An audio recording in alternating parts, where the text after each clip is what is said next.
I stood on my own son's porch on Christmas Eve, holding the casserole he used to beg me to make, watching him block his own front door like I was a stranger trying to sell him something. Behind him, I could see the glow of the tree we used to decorate together, hear voices laughing. His fiancée's family, I'd learn later. All of them inside, all of them welcome. And then Landon looked me straight in the eye and said the 6 words that would change everything. Sabrina only wants important people here tonight. I want you to stay with me until the very end of this story. Hit that like button and drop a comment with your city so I can see how far this journey reaches. The casserole dish was still warm in my hands. I'd made it that morning in the same glass pan I'd been using for 18 years. My mother's pan, actually, the one with the chipped corner that I'd always meant to replace but never did. Green bean casserole with the crispy onions on top, extra mushroom sauce the way Landon liked it when he was 7, then 12, then 16. The way he'd liked it every single Christmas, until apparently this one. I was early. 20 minutes early to be exact, because that's what you do when your son invites you to Christmas Eve dinner at his new house. You show up early with the dish he requested, wearing the red sweater he once said looked nice, carrying a bottle of wine you can't really afford, but bought anyway because it's Christmas, and he's your only child and you want him to be proud of you. The house looked beautiful. Landon had done well for himself, or rather, Sabrina had done the decorating. I was sure of that now. White lights wrapped around every column, a wreath on the door that probably cost more than my monthly electric bill, one of those fancy winter arrangements on the porch table with real pine branches and silver ornaments. Magazine perfect. The kind of house I used to dream about giving him when he was small, and we were living in that cramped apartment above the laundromat where the heat never worked right. I rang the doorbell, straightening my sweater, balancing the casserole dish on one hip so I could hold the wine bottle properly. I was smiling. I remember that. I was genuinely smiling because despite everything, despite the weird distance that had grown between us over the past year, despite how Sabrina always seemed to cut our phone calls short, despite the canceled lunches and forgotten birthdays, I believed tonight would be different. Christmas fixes things. That's what I told myself. Christmas brings families back together. The door opened. Landon stood there in a sweater I'd never seen before, charcoal gray, expensive looking. He'd gotten a haircut, styled it differently. For a split second, I saw the boy who used to run to me after school, but then his expression registered and that image vanished like smoke. He wasn't smiling. Mom. Not a greeting, just a statement, like he was confirming an unwanted appointment. Merry Christmas, honey. I lifted the casserole slightly. I made your favorite. Extra mushroom sauce, just like, you can't come in. The words hung in the cold air between us. I actually laughed. Not because it was funny, but because my brain couldn't process what he'd just said as real. What? Landon, Sabrina's family is here. He shifted his position, blocking the doorway more deliberately. Behind him, I heard laughter. A woman's voice, not Sabrina's, older, probably her mother, saying something about the wine selection. More laughter. The warm glow of the house seemed to pulse mockingly. This is a family dinner. I know, sweetheart. That's why I'm here. You invited me, remember? You called last week, and that was before Sabrina finalized the guest list. His voice was flat, rehearsed, like he'd practiced this conversation. She wants to keep things intimate, just immediate family. I stared at him. My son. The boy I'd rocked through colic, walked through nightmares, held when his father died, and the world stopped making sense. The teenager I'd worked double shifts to put through college. The young man I'd co-signed loans for. The person I'd sacrifice anything for without a second thought. Landon, I am your immediate family. I'm your mother. Something flickered across his face. Guilt, maybe, or annoyance. I couldn't tell. You know what I mean. No, I really don't. He sighed, actually sighed, like I was being difficult, like I was the problem here. Mom, don't make this harder than it needs to be. Sabrina has a vision for tonight. Her parents are here, her sister, her grandmother flew in from Atlanta. It's important to her that everything goes perfectly. And I would ruin that? My voice cracked. I hated that it cracked. Me being here would ruin her perfect Christmas? You're being dramatic. I stopped. Took a breath. The casserole was getting heavy. My arms were starting to shake, or maybe that was just me, shaking from the inside out. Landon, please. I drove 40 minutes. I brought the casserole you asked for. I just want to have dinner with my son on Christmas Eve. I didn't ask for the casserole. The words hit like a physical slap. Yes, you did. Last week on the phone, you specifically said, Sabrina must have been on the extension. She probably mentioned it to be polite, but that's not the same as actually wanting you to make it. He glanced over his shoulder, lowered his voice. Look, I need to get back inside. They're about to serve appetizers. Landon, Mom, please. You're making this awkward. Awkward. That's what I was.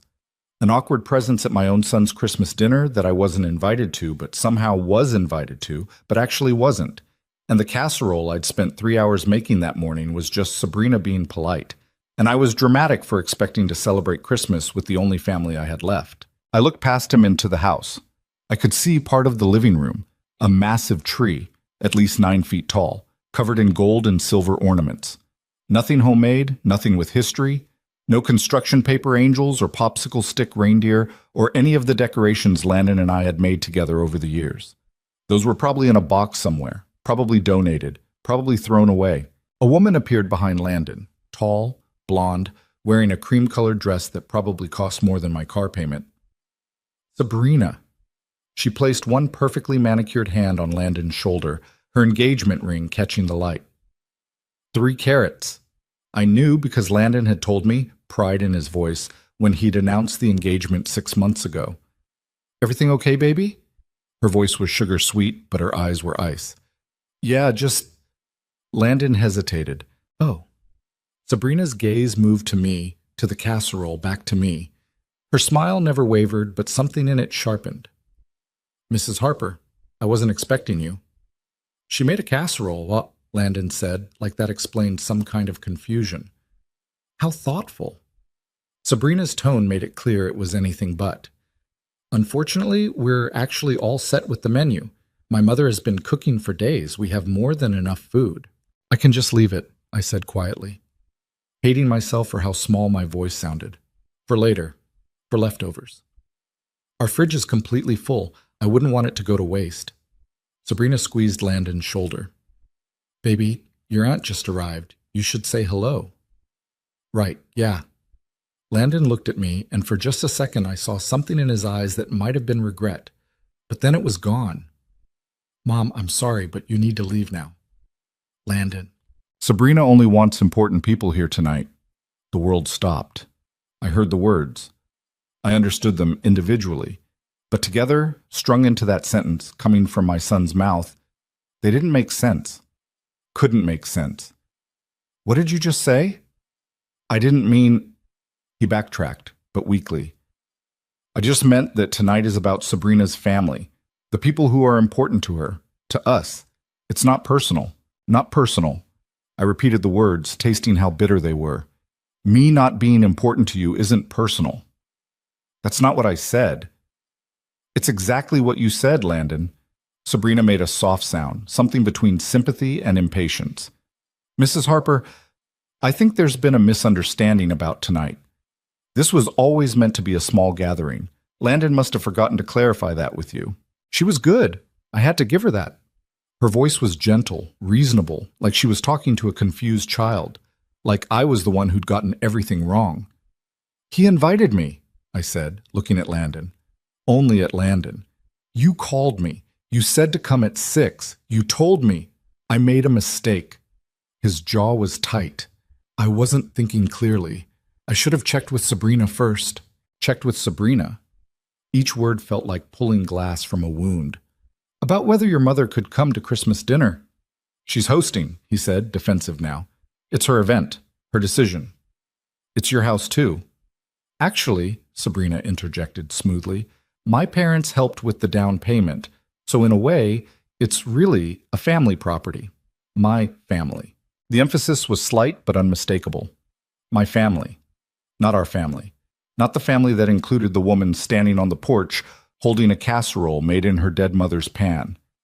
I looked at Landon, waiting for him to correct her. To say something, anything, that acknowledged I was also his family. That I had mattered once, even if I apparently didn't anymore. He said nothing. I should get back inside, Sabrina said, already turning. The prime rib is probably ready. Landon, are you coming? Yeah, just give me a second. She disappeared into the golden warmth of the house, leaving us alone on the porch. The Christmas lights blinked merrily. Somewhere down the street, a car drove past with music playing, Silver Bells, or something equally cheerful. The world was celebrating. Everyone was celebrating except me. Mom. Landon's voice was tired. Please don't make a scene. A scene? I almost laughed. You think this is me making a scene? You're upset, I get it, but upset doesn't even begin to cover what I am right now, Landon. Look, we'll do something next week, okay? Just you and me. We'll get coffee or lunch or whatever. I promise. The promise was hollow, and we both knew it. How many times had he said that over the past year? How many coffee dates had been rescheduled, postponed, forgotten? How many times had I sat alone at a cafe table, checking my phone, making excuses for him to the pitying waitress? Keep your casserole, I said quietly. I don't want it to go to waste. I turned and walked back to my car, carefully, one foot in front of the other. The casserole dish was heavy and hot through the oven mitts I'd forgotten I was still wearing. My vision was blurring, but I refused to let the tears fall. Not here. Not where he could see. Not where Sabrina could watch from whatever window she was probably peering through, satisfied that she'd successfully removed the unwanted guest. I got to my car, put the casserole on the passenger seat, sat down behind the wheel, closed the door. The silence was deafening. Through the windshield, I could see Landon's house lit up like a Christmas card. Perfect. Beautiful. Exclusive. I could see shadows moving past the windows, people gathering, laughing, celebrating. His new family. The important people. I wasn't crying. That was the strange part. I thought I would be sobbing by now, but instead there was just this hollow, echoing emptiness where something vital used to be. Like I'd been scooped out and left with just the shell of myself sitting in this car in the cold. My phone buzzed. A text from my neighbor. Merry Christmas Eve. Hope you're having a wonderful time with Landon. I didn't respond. I started the car, pulled away from the curb, drove through the neighborhood with its elaborate light displays and inflatable Santas and reindeer on roofs. Every house was full of people who wanted to be together. Every house except the one I'd just left, where my presence was an inconvenience, an awkwardness, a thing to be managed and dismissed. The drive home took 40 minutes but felt like hours. I kept replaying the conversation, looking for the moment where I could have said something different, done something better, been someone worthy of being let inside. But there was no such moment. The decision had been made before I ever arrived. I was never meant to be there tonight. Sabrina only wants important people here tonight. The words looped in my head like a song I couldn't turn off. When did I become unimportant to my own son? I pulled into my driveway just before 7. The house was dark. I'd left it that way because I wasn't planning to be home until late, until after dinner and dessert, and maybe watching one of those Christmas movies Landon used to love. I'd imagined us all laughing together, Sabrina maybe warming up to me a little, Landon remembering why we used to be close. I'd been such a fool. I carried the casserole inside, set it on the counter, stared at it for a long moment, this stupid dish I'd made with so much hope. Then I got a fork and ate it standing up in my dark kitchen, crying silently while green beans and mushroom sauce mixed with tears. My phone rang at 9. I almost didn't answer, but the screen showed Landon's name, and some pathetic part of me still hoped this was him calling to apologize, to tell me there'd been a horrible mistake, to ask me to come back. I answered. Hey, Mom. His voice was casual, light, like nothing had happened. Listen, I need to ask you something. Not, I'm sorry. Not, are you okay? Just straight into whatever he needed. What is it, Landon? So, Sabrina and I have been talking about the honeymoon. Wedding in 6 months. Destination wedding. Somewhere expensive that I'd already been told would be small. Immediate family only, which apparently I qualified for this time, though I wasn't holding my breath. We really want to do it right, you know? Make it special. Memorable. Okay. And we were thinking about your beach house. Everything in me went still. The one in Miramar, he continued, oblivious to my silence. It's perfect, right? Private beach access, that huge deck, the hot tub. Sabrina's been looking at pictures and she's absolutely in love with it. So we were thinking maybe for the week after the wedding we could use it, just the two of us. Romantic, exactly what we want. The beach house, the property I'd bought 12 years ago after working 70-hour weeks for 3 years straight. The place I'd furnished piece by piece from estate sales and clearance racks. The deck I'd helped build with my own hands one hot summer. The sanctuary I'd created from nothing through sheer, stubborn determination to have something that was mine. You want to use the beach house, I said slowly. Yeah, it just makes sense, right? It's sitting empty most of the time anyway. And this way we save money on a hotel, which we can put toward the wedding. Sabrina wants to upgrade the flower arrangements. You want me to give you the keys to my beach house? Well, yeah. It's not like you're using it. When's the last time you were even down there? 3 weeks ago? Oh. He paused. Well, still, 1 week. That's all we need. Think of it as your wedding gift to us. My wedding gift? Exactly. Plus, it kind of makes sense that I should have access to it anyway. For the future. Something in his tone sent ice down my spine. What do you mean, for the future? Eventually, all that stuff is going to be mine anyway, right? The beach house, the rental properties, your investment accounts. You've done great with all that, Mom, really. I'm proud of you. But when you're gone, not anytime soon, obviously, but eventually it'll all go to me. So it's kind of like I'm just getting early access. The floor tilted. Landon. I kept my voice very calm, very controlled.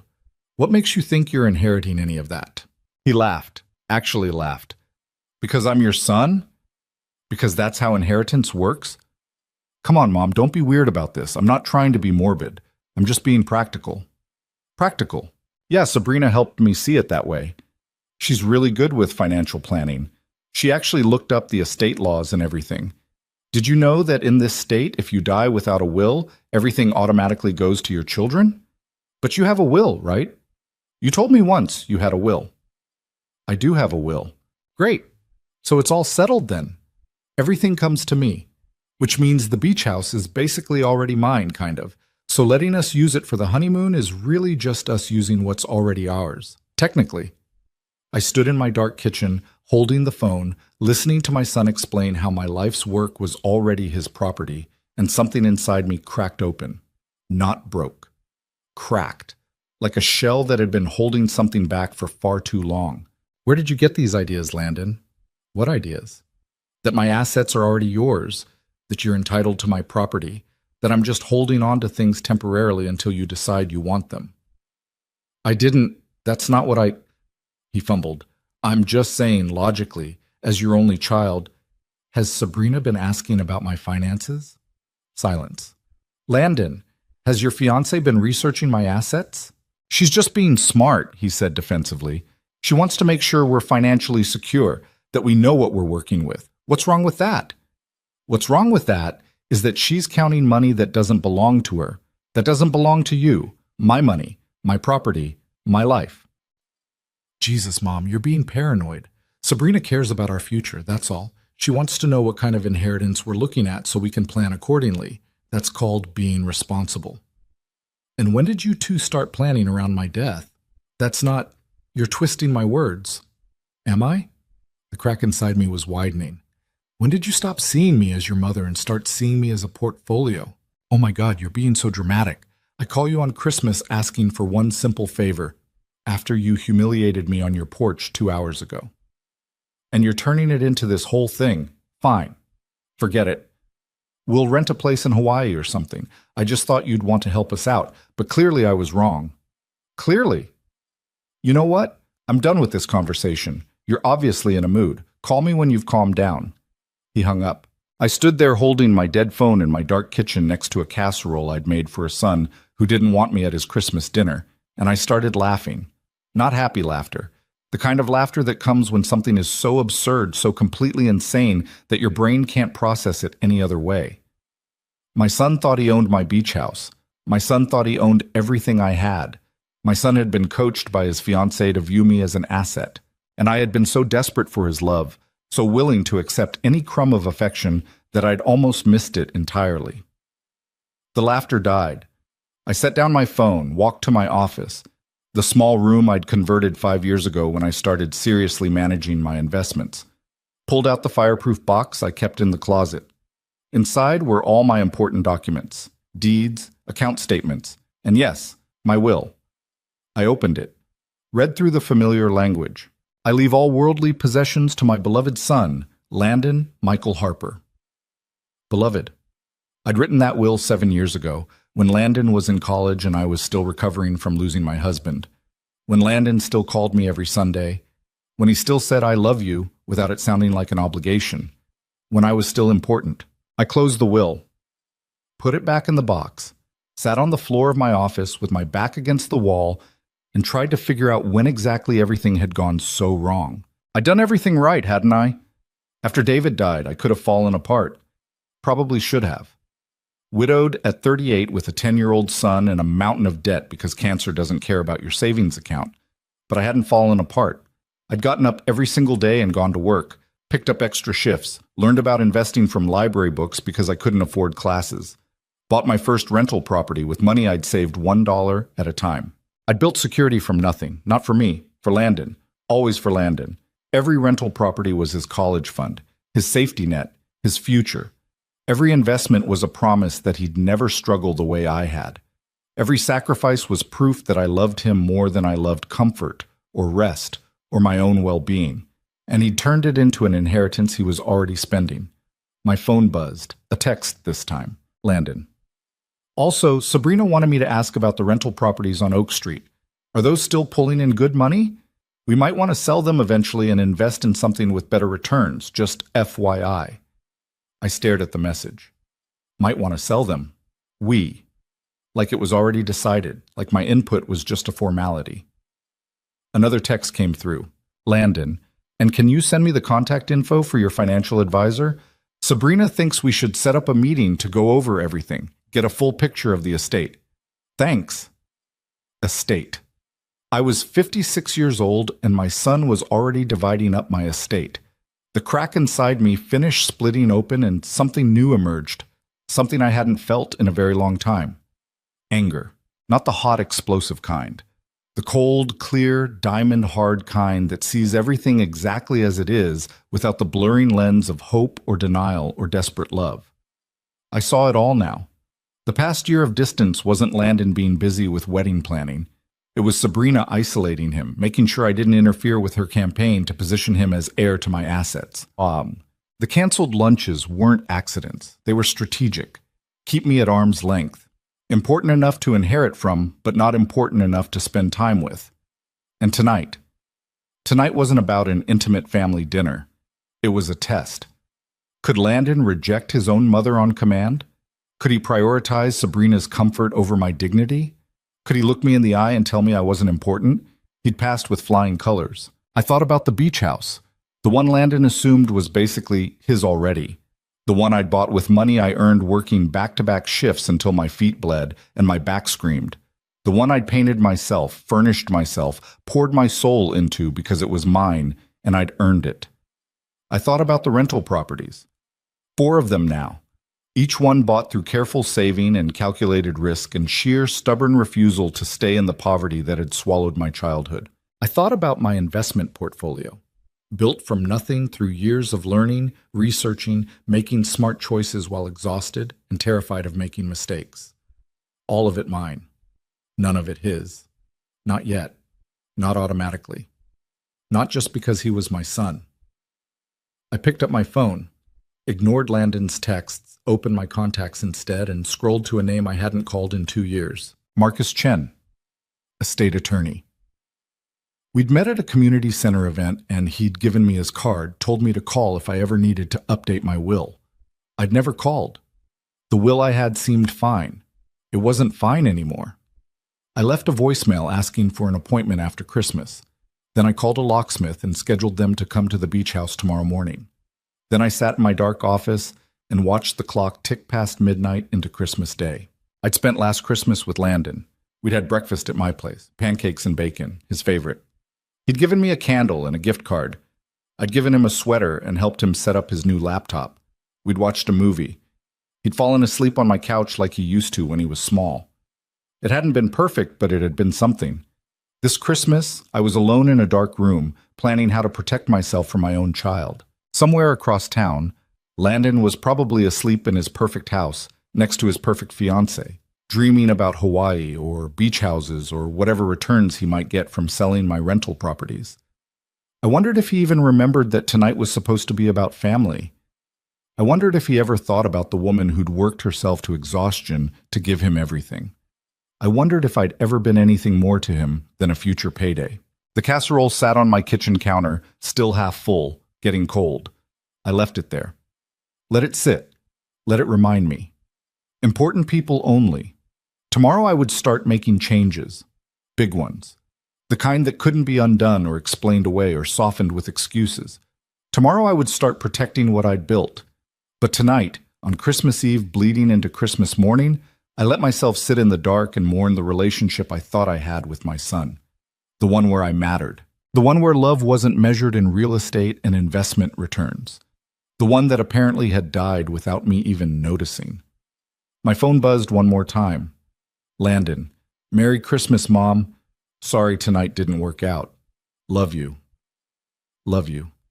2 words he'd typed probably without thinking, definitely without meaning, absolutely without understanding that love means showing up, means making room, means treating someone like they matter. I didn't respond. Outside, the world was silent and cold and covered in darkness. Inside, something new was being born, something that knew its worth, something that refused to beg for scraps of affection from people who saw it as a resource, something that was done being used. I was done being used, and my son was about to learn that inheritance isn't something you demand. It's something you earn. The locksmith arrived at the beach house at 9 in the morning on December 26th. His name was Joe, 50-something, wearing a company polo shirt that had seen better days. He didn't ask questions when I told him I needed every lock changed, front door, back door, the side entrance that led to the deck, even the storage shed where I kept the beach chairs and umbrella. All of them, I said, standing in the driveway with my arms crossed against the cold wind coming off the ocean. And I need it done today. You got it. He pulled out his clipboard. Any particular reason for the rush? Break-in or something? Something like that. He nodded like he'd heard worse and got to work. I went inside and walked through the rooms, seeing everything differently now. This wasn't just my vacation house anymore. This was ground zero. This was where I drew the line. The living room still had the couch I'd bought at an estate sale 6 years ago, reupholstered myself with fabric I'd found on clearance. The kitchen had the butcher block countertops I'd installed with help from a YouTube tutorial and sheer determination. The bedroom had the handmade quilt my mother had given me the year before she died, the only thing of real value she'd left behind besides the casserole pan. Every inch of this place was mine, built by me, earned by me. Landon had been here exactly 4 times. Twice when I'd invited him down for the weekend and he'd spent most of the time on his phone. Once when he'd needed a place to stay during a conference in the area and treated it like a free hotel. And once with Sabrina, about 8 months ago, when they'd driven down unannounced and I'd spent the whole weekend watching her critique everything. The furniture was outdated, the decor was too beachy, the guest bathroom needed remodeling. I'd smiled through it all. Apologized for the flaws in my own home? Actually apologized. The memory made me want to put my fist through a wall. My phone rang. Landon. I let it go to voicemail. He called again immediately, then again. On the 4th call, I answered. What? Jesus, Mom, finally, where are you? I've been calling all morning. I'm at the beach house. Pause. Why? Because it's my house, and I can be here if I want. Okay, but you didn't tell me you were going down there. I was worried. Since when do I need to report my location to you? Another pause. Longer this time. Are you still mad about Christmas Eve? Still mad. Like it had been a minor disagreement about where to eat dinner instead of him telling me I wasn't important enough to celebrate Christmas with. What do you want, Landon? I want to talk about the beach house situation. You never answered my text about using it for the honeymoon. That's because the answer is no. Silence. Then carefully, no? No. You can't use the beach house. You'll need to make other arrangements. Mom, come on. Don't be petty about this. Petty. That's what I was being. Petty. I'm not being petty. I'm being clear. This is my property. You don't have access to it. I'm your son. And, and, he sputtered, and that means something. You can't just shut me out because you're in a bad mood. I'm changing the locks today, Landon. Even if you still had the spare key I gave you 2 years ago, it won't work anymore. You're what? His voice shot up. You're changing the locks? Are you serious right now? Completely serious.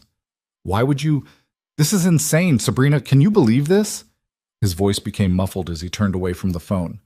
She's changing the locks on the beach house, like I'm some kind of criminal or something. I heard Sabrina's voice in the background, too low to make out words, but the tone was clear. Outrage. Disbelief. Landon came back on. Sabrina thinks you're being completely unreasonable. Sabrina doesn't get a vote. She's going to be my wife. And this is my house, not hers, not yours, mine. I can't believe you're acting like this. Over what? Because we asked to use the place for a week? This is so typical of you. Typical of me how, exactly? You always do this. You hold things over my head. You make me feel guilty for asking for anything. You act like every favor is this huge burden. I actually laughed. Couldn't help it. Landon, I have given you everything, everything. Your entire life, I have worked myself half to death to make sure you had opportunities I never had. And you think I hold things over your head? See, you're doing it right now. The whole I sacrificed so much for you routine. I didn't ask you to do any of that. The words hit like ice water. You didn't ask me to raise you? To take care of you after your father died? I was 10. I didn't ask you to turn yourself into some kind of martyr about it. Martyr. I tasted the word, let it burn. Is that what you think I am? What? I think you use your sacrifices as leverage.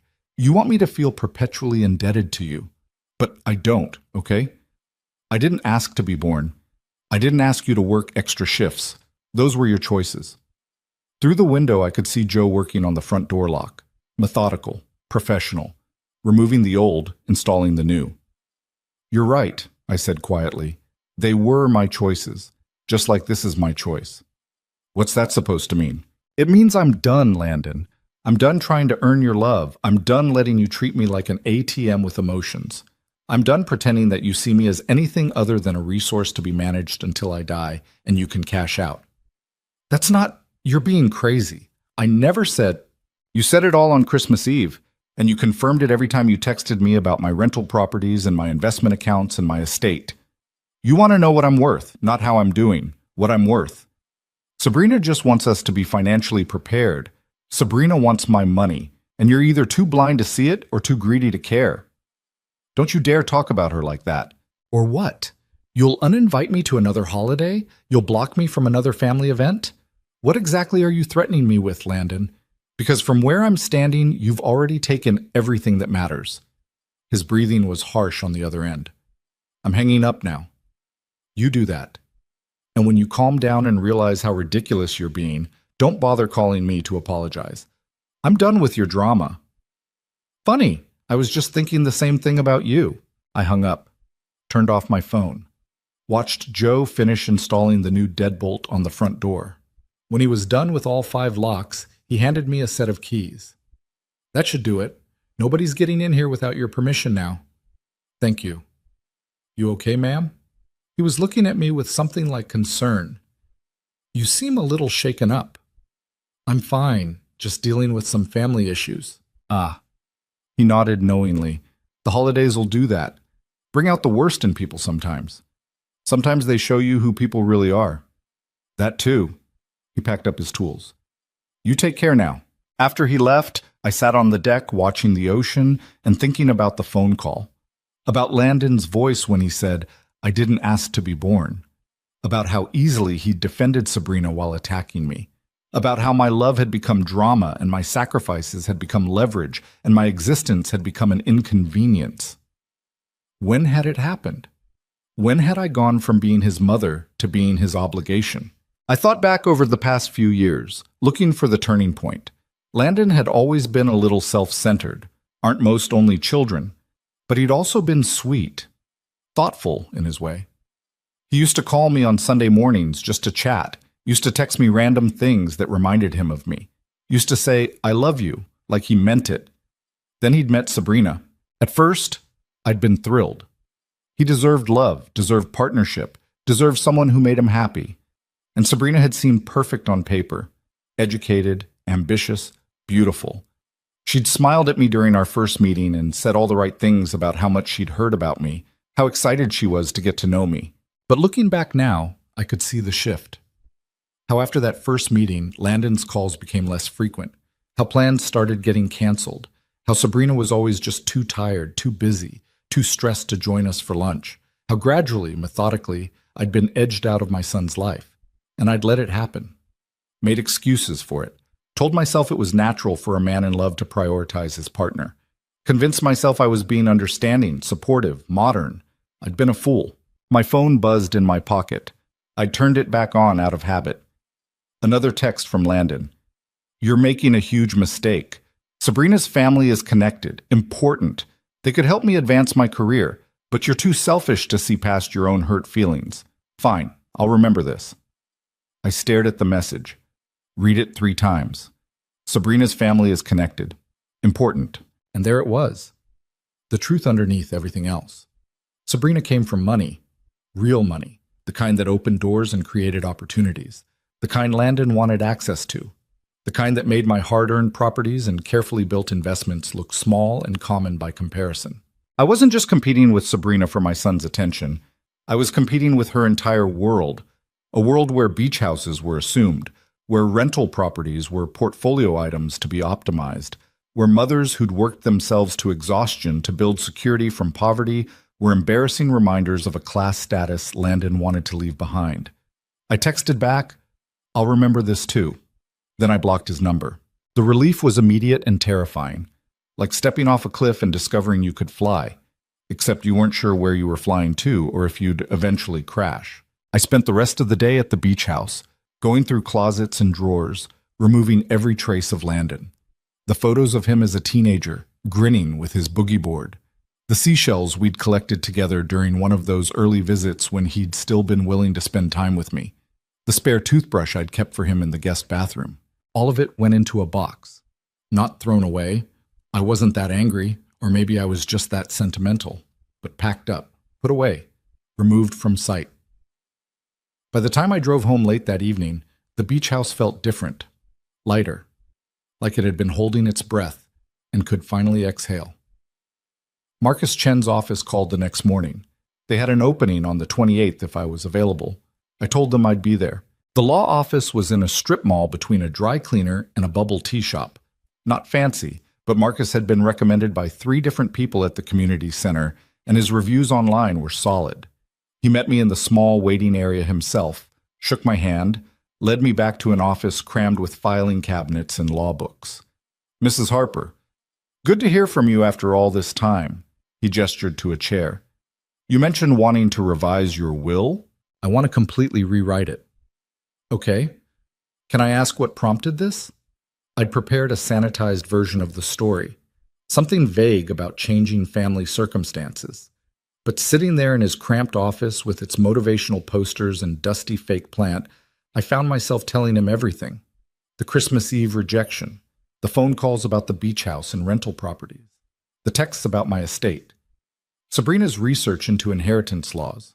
Marcus listened without interrupting, his expression neutral and professional. When I finished, he was quiet for a moment. How old is your son? 28? And he's currently employed? He's a marketing manager, makes decent money, not great, but decent. So we're not talking about someone who needs your assets to survive. No, we're talking about someone who wants my assets to upgrade his lifestyle. Marcus nodded slowly. I've seen this before, more often than you'd think. Adult children who start counting their parents' money before the parents are even sick, let alone dead. He pulled out a legal pad. The good news is, you have complete control over your assets. You can leave them to whoever you want. Charity, friends, your mailman. It's entirely your decision. What if I don't want to leave anything to Landon at all? That's your right. I'd recommend including a nominal amount, $1 traditionally, just to make it clear he wasn't forgotten. That you made an intentional choice to disinherit him, prevents him from contesting the will by claiming he was accidentally omitted. The word hung in the air, disinherit. Would that make me a terrible mother? Marcus set down his pen. Can I speak honestly? Please. Being a good mother doesn't mean letting your child treat you like garbage. It doesn't mean sacrificing your dignity to maintain a relationship with someone who sees you as a bank account. And it definitely doesn't mean rewarding cruelty with inheritance. He leaned forward. You worked hard for what you have. You earned it. You get to decide what happens to it. That's not being terrible. That's being smart. But he's my son. And you're his mother. Did that stop him from humiliating you on Christmas Eve? The question landed like a punch. No, I said quietly. It didn't. Then maybe it's time to stop letting family obligation override your common sense. He picked up his pen again. So, who would you like to leave your assets to? I thought about it. Really thought about it. My parents were both gone. I had a cousin in Oregon I hadn't spoken to in 15 years. A few friends from work, but no one close enough to leave a life's worth of property to. What about charity? I asked. Can I set up scholarships or something? Absolutely. We can establish a foundation or direct assets to existing organizations. What kind of cause interests you? I thought about the apartment above the laundromat, about being a young widow with no degree and a child to raise, about how desperately I'd needed help and how rarely it had come.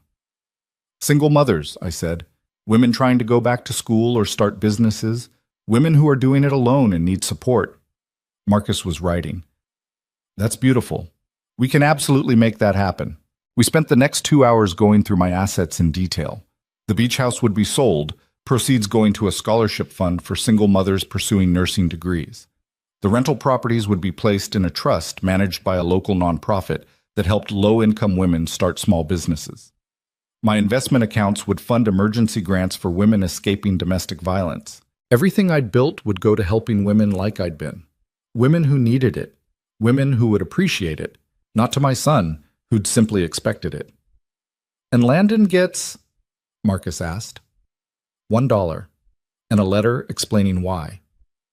You want to write a letter? I want him to know exactly why he's getting nothing. I want him to understand that actions have consequences, that you can't treat people like assets and expect them to reward you for it. Marcus made a note. We can attach a letter to the will. It won't be legally binding, but he'll receive it when the will is read. Good. When we finished, Marcus walked me through the timeline. Draft will in a week, final review, and signing in 2 weeks. All official and legal and irreversible once the paperwork was filed. How do you feel? And he asked as I gathered my purse to leave. Lighter, I said. And it was true. The weight I'd been carrying, the obligation to financially reward a son who emotionally rejected me, had lifted. And terrified. That's normal. This is a big decision. What if he changes? What if he apologizes and means it? Then you can change your will again. It's not carved in stone. But Mrs. Harper? He looked at me seriously. Don't set yourself on fire to keep someone else warm, even if that someone is your son. I drove home thinking about that phrase. Set yourself on fire to keep someone else warm. That's exactly what I'd been doing. Burning through my dignity, my self-respect, my sense of worth, all to maintain a relationship with someone who barely acknowledged I existed. Not anymore. My phone, I'd unblocked Landon's number, couldn't help myself, had 17 missed calls and 43 text messages. I read through them at a stoplight. Most were from Landon, escalating from confused to angry to desperate. Why aren't you answering? What's going on? This is ridiculous. You can't just ignore me. Sabrina thinks you're being manipulative. Fine, be childish. The most recent, sent an hour ago. Mom, please, I need to talk to you about something important. It's about the wedding. The last few were from a number I didn't recognize. Then I realized, Sabrina. She'd gotten my number from somewhere. Mrs. Harper, this is Sabrina Cole. I think there's been a misunderstanding. Landon is very upset, and I'd like to resolve this situation before it damages our family relationship further. Our family relationship. Like she was already part of the family, like she had any say in this. Another message. I understand you're concerned about the beach house. Perhaps we could arrange a rental agreement. We'd be happy to pay fair market value for the week. Fair market value. For my own property, that my son thought he was entitled to for free. I didn't respond to any of them. At home, I made myself dinner, scrambled eggs and toast, nothing fancy, and tried to watch TV, Couldn't focus. My mind kept spinning through scenarios. Landon showing up at my door, Sabrina calling my neighbors to complain about me, some legal challenge I hadn't thought of, but underneath the anxiety was something new, something I hadn't felt in years. Freedom. The freedom to say no, the freedom to protect what I'd built, the freedom to demand respect or withdraw completely. It felt strange, wrong, almost. Like I'd been taught my whole life that mothers don't set boundaries with their children, that unconditional love means unconditional access, that wanting to protect yourself from your own family made you selfish. But sitting there in my quiet house with my eggs and toast, I realized something. Unconditional love doesn't mean unconditional tolerance for abuse. Being someone's mother doesn't mean accepting whatever treatment they decide to dish out. And protecting myself wasn't selfish. It was survival. My phone rang again. Landon, of course. This time I answered. What? Oh, thank God. Mom, listen, I'm sorry about earlier. I was stressed and I said things I didn't mean. Can we please just talk like adults? I'm listening. Okay, so the thing is, Sabrina's parents are asking questions about my financial situation. Her dad specifically. He wants to make sure I can provide for her, that I'm stable. And I told him about your properties and investments, about my future inheritance, and he seemed satisfied. But now with you acting weird about everything, I'm worried he's going to think I exaggerated, or that you're cutting me off or something. I closed my eyes. Let me get this straight. You told Sabrina's father that you're inheriting my assets as proof that you're financially stable? Well, yeah, it's the truth, right? Eventually? Landon, you built your entire financial profile to Sabrina's family on money you don't have and might never get? It's not like that. It's exactly like that. You counted chickens before they hatched. Except these chickens belong to someone else, and you never asked if you could count them. Jesus, Mom, you're being so difficult about this. I just need you to confirm to Sabrina's dad that yes, you have assets, and yes, I'm your heir. That's it. 5-minute conversation. Is that really too much to ask? Yes. Silence. What do you mean, yes? Yes, it's too much to ask. I'm not participating in your scheme to impress Sabrina's family with money you haven't earned. Scheme? What scheme? I'm your son. Of course I'm your heir. That's how families work. Not anymore. Another silence, longer and colder. What did you just say? I saw an estate attorney today. I'm rewriting my will. You're not inheriting anything, Landon. Not the beach house, not the rental properties, not the investment accounts, nothing. You're bluffing. I'm not. You can't do that. I absolutely can. And I am. His breathing got loud and ragged. This is because of Christmas Eve, isn't it? Because I didn't invite you to one stupid dinner? Are you seriously that petty? This is because you've made it clear you see me as a trust fund, not a person. This is because you brought your fiancée into my evaluation like she had any right to my assets. This is because you told me to my face that I'm not important and then demanded the keys to my property. My voice stayed calm, cold. You want to know what's petty? Demanding inheritance from someone you won't even eat Christmas dinner with. I was trying to keep the peace. Sabrina's parents were already here. The whole dinner was planned. I couldn't just... You absolutely could have. You chose not to. You chose Sabrina's comfort over my dignity. And now I'm choosing my security over your greed. My greed? My greed? You're the one hoarding assets you don't even use. That beach house sits empty 9 months a year. Those rental properties, you don't even need that income. You could be helping me, helping your only child build a life, but instead you're keeping everything for yourself like some kind of what, Landon? Say it. He didn't. I worked for every single thing I have, I said quietly. While you were sleeping safe in your bed, I was working overnight shifts. While you were playing video games with your friends, I was teaching myself about investments. While you were at college parties, I was fixing toilets and rental properties because I couldn't afford a plumber. I built this life from nothing, from less than nothing, and I did it for you. So you'd have security, so you'd have opportunities, so you'd never have to struggle the way I did. Then help me now. Let me use the beach house.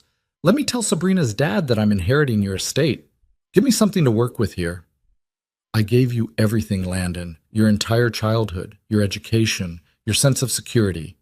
I gave you a mother who loved you more than anything in this world, and you threw it back in my face the moment someone richer came along. That's not... Sabrina's not... You're twisting everything. I'm seeing clearly for the first time in years. Fine, his voice cracked. Fine. Cut me out of your precious will. See if I care. I don't need your money anyway. Sabrina's family has 10 times what you'll ever have. We'll be just fine without you.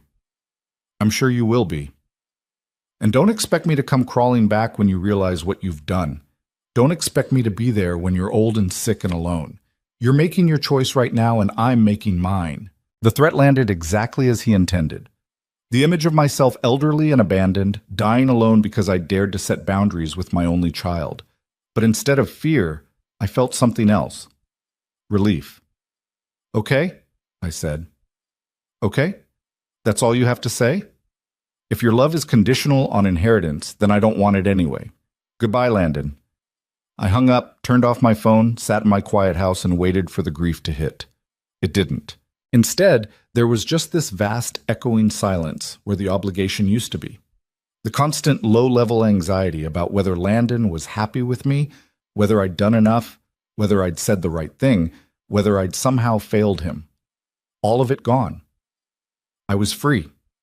And for the first time in 28 years, I belonged to myself again. The freedom lasted exactly 3 days. On the third day, I came home from the grocery store to find Sabrina sitting on my front porch. Not Landon, just her.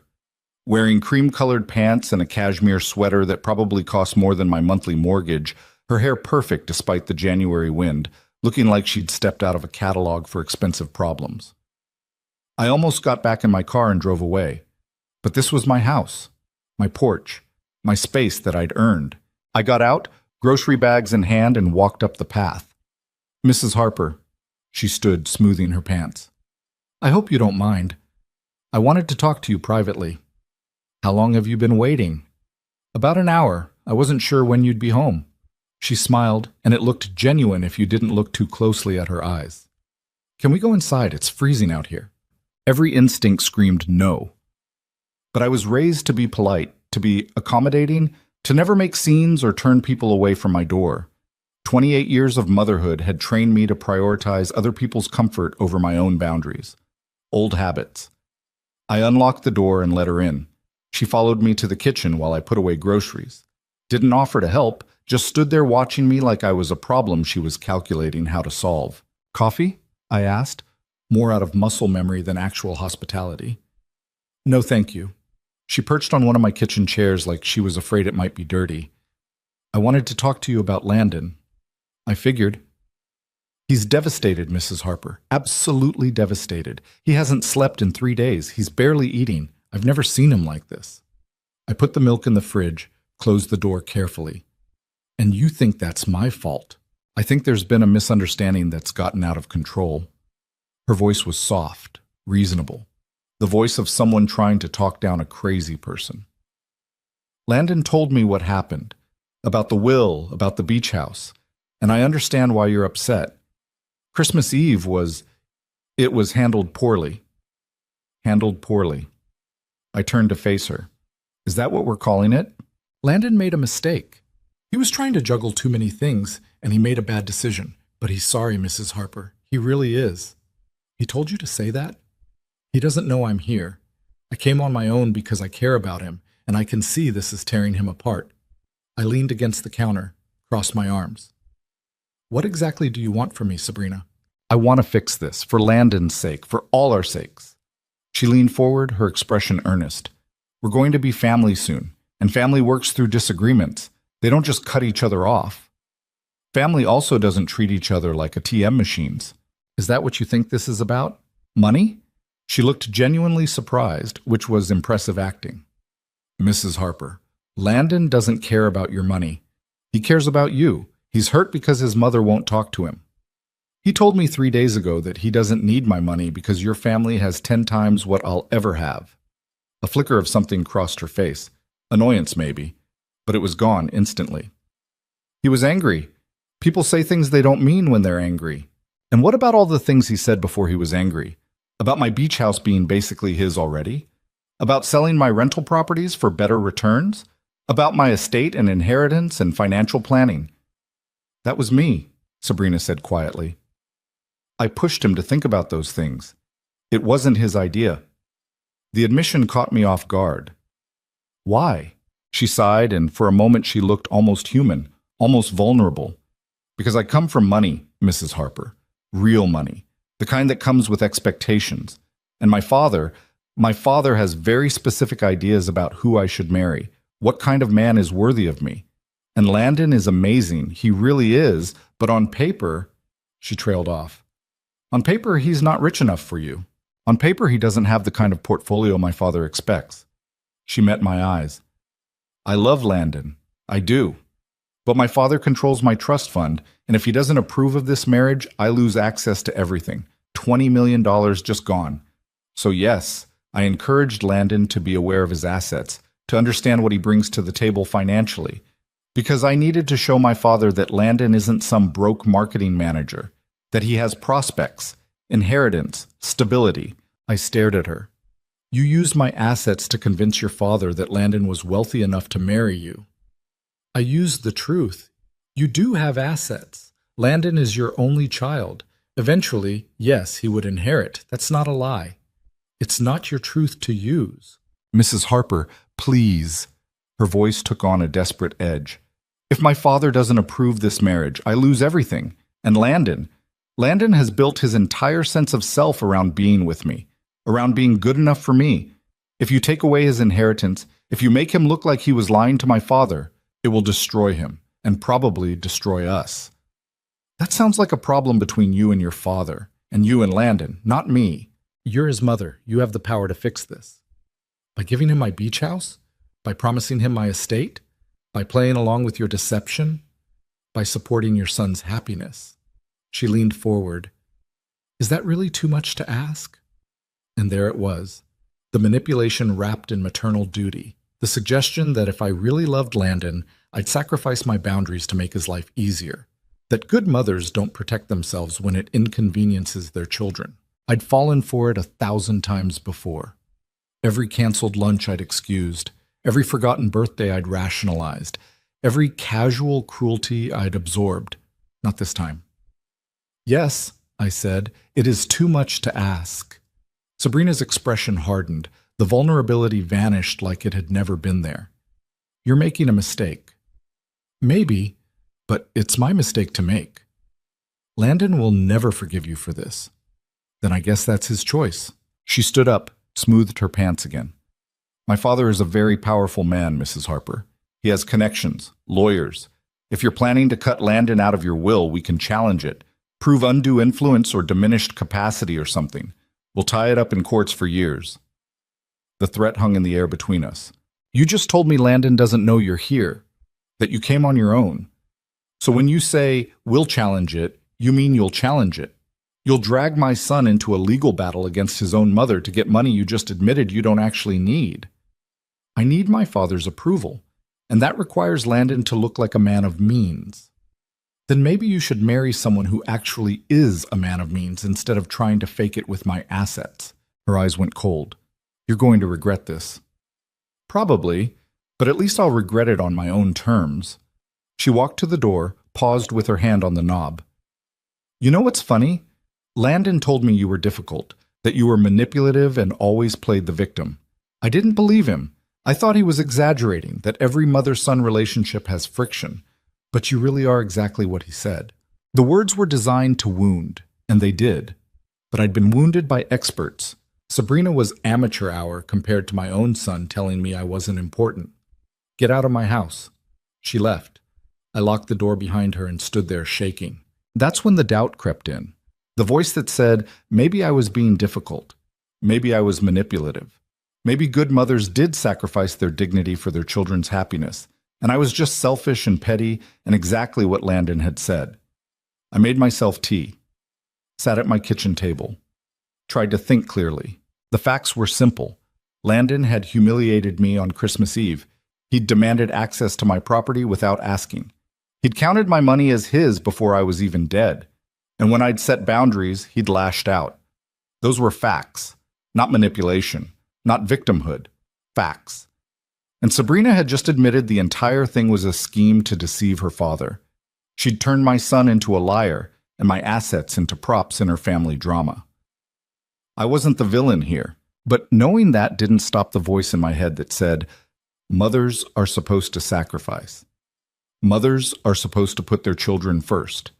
Mothers are supposed to love unconditionally, give endlessly, forgive everything. I'd been a good mother for 28 years. Maybe that was the problem. My phone rang. Unknown number. I almost didn't answer, but something made me pick up. Mrs. Harper? A man's voice, deep and professional. This is Richard Cole, Sabrina's father. My stomach dropped. Mr. Cole, I understand there's been some tension between you and my daughter, and by extension between you and Landon. I wanted to reach out personally to see if we might resolve this situation. With all due respect, Mr. Cole, this is between me and my son. I appreciate that. But when it affects my daughter's well-being, it becomes my concern as well. His voice was smooth, practiced, the voice of someone used to getting what he wanted. Sabrina tells me you're planning to disinherit Landon. That's correct. May I ask why? That's personal. Mrs. Harper, I'm going to be direct with you. My daughter loves your son, and I've given this union my blessing based on certain representations about Landon's financial prospects. If those representations turn out to be false, I'll have to reconsider my position. Reconsider meaning what? Meaning I'll withdraw my support for the marriage, and my financial support for Sabrina, which would be devastating for both of them. I closed my eyes. So you're threatening to destroy your daughter's happiness if my son doesn't inherit enough money? I'm protecting my daughter from making a mistake.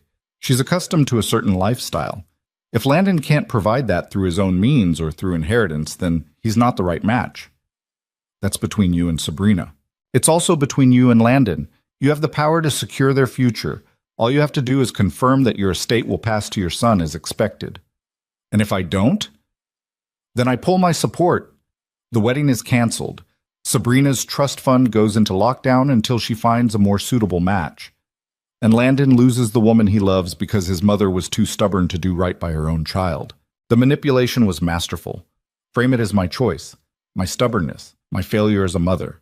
Make me responsible for Landon's broken heart instead of acknowledging that this entire situation was built on lies and greed.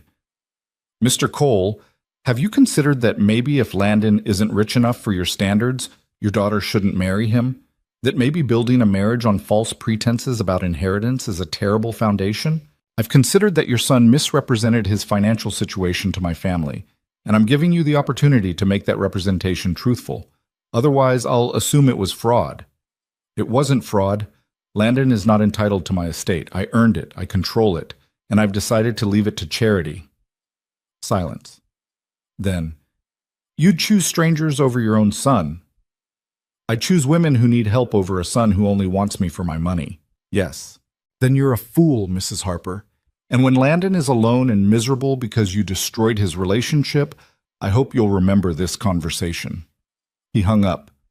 I sat there holding my dead phone, my tea getting cold, and felt the enormity of what I'd just done.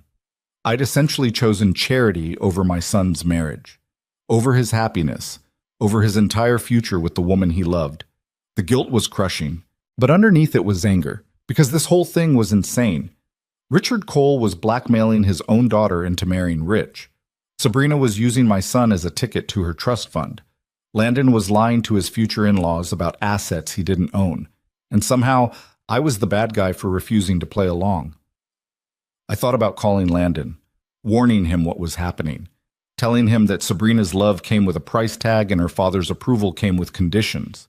But would he believe me, or would he think I was sabotaging his relationship out of spite? Before I could decide, someone knocked on my door, hard, aggressive. I looked through the peephole. Landon. For a moment I considered not answering, but I'd been avoiding this confrontation for days, and it was clearly unavoidable now. I opened the door. He looked terrible. Sabrina was right about that much. His eyes were red-rimmed, his hair uncombed, wearing the same clothes he'd had on Christmas Eve, judging by the wrinkles. "We need to talk," he said. "Come in." He stalked past me into the living room, pacing like a caged animal. "Sabrina's dad just called me. Said you refused to confirm my inheritance. Said you basically told him I was lying about my financial prospects. I told him the truth, that you're not inheriting my estate. Do you have any idea what you just did? Any idea at all? I set a boundary with my own assets. Yes. You destroyed my relationship, he was shouting now. Richard is pulling his support for the wedding. Sabrina's losing her trust fund. Everything is falling apart because you couldn't just play along for 5 goddamn minutes. Play along with what? A lie? Fraud? It's not fraud. You are leaving me your money, or you were, before you lost your mind and decided to punish me for one bad night. It wasn't one bad night, Landon. It was months of you treating me like a retirement plan instead of a person. Oh my God, here we go again with the victim routine. He threw his hands up. You know what your problem is, Mom? You can't handle that I have a life that doesn't revolve around you. You can't handle that I'm building a future with someone else. So you're sabotaging it. I'm not sabotaging anything. I'm protecting myself. From what? From your own son? Jesus Christ, listen to yourself. You sound paranoid. Landon, I kept my voice level. Did Sabrina tell you she came here today? He stopped pacing. What? She was here. We talked. She admitted that she pushed you to inventory my assets because she needed to prove to her father that you were wealthy enough to marry her. That's not... She wouldn't... She told me herself. She said if her father doesn't approve the marriage, she loses her trust fund, $20 million, and she needed you to look like a man of means to get his approval. His face went pale. You're lying. Why would I lie about something you could easily verify by asking her? Because you want to break us up. You've hated Sabrina from the beginning. I didn't hate her. I didn't know her well enough to hate her, but I'm starting to understand her now. I sat down on the couch, suddenly exhausted. Landon, your fiancée is using you, and her father is blackmailing her, and you're caught in the middle. And instead of seeing that, you're angry at me for not funding the deception. This is insane. You're insane. But his voice wavered, like part of him knew I was telling the truth. Ask her, I said quietly. Ask Sabrina if she told me about the trust fund, about her father's approval, about needing you to have inheritance to prove you were worthy. I don't need to ask her. I know her. She loves me. I'm sure she does.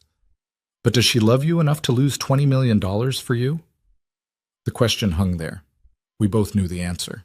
Landon's phone rang. He grabbed it like a lifeline. It's Sabrina. Answer it. He did. Put it on speaker, maybe to prove me wrong, maybe because he needed to hear it himself. Baby, where are you?